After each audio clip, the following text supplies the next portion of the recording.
I think last year was a very big brink of how tech in just largely can really affect governance and digital rights in this country, and trickling down to the fact that we've seen people lose their lives after their data leaking and them being found and being abducted, etc. I just want to know, how does data privacy intersect democracy and governance, and especially freedom of expression, specifically for Kenya?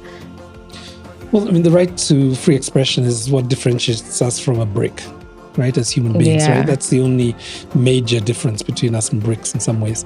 And therefore, like building bricks. And building bricks, construction bricks is what I meant, right? I think it's so important that we do not allow for that right to be derogated or to be denied in any way. Right?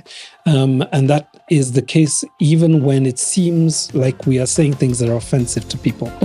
So just to go to one of the most significant moments in 2024 was when we started to see activists use artificial intelligence to create images of the president in a casket, or to essentially, falsify and modify, what looks very real.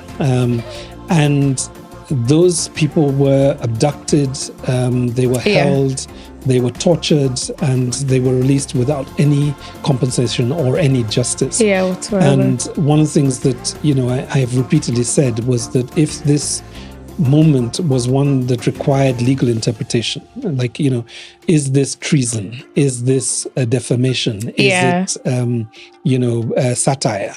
Is it art? Right? And on top of that, how much of the production or how much of the image is actually intellectually attributable to an individual, or is it just part of this new AI technology that's there? I mean, there are some important legal questions that are there, but nothing justified the level of violence that those people went through. Right? So I think that's one significant moment that Kenyans experienced last year. The second one was the use of telephone records and access to telecommunications data by the telecommunications companies. I think this is probably one of the darkest moments of last year.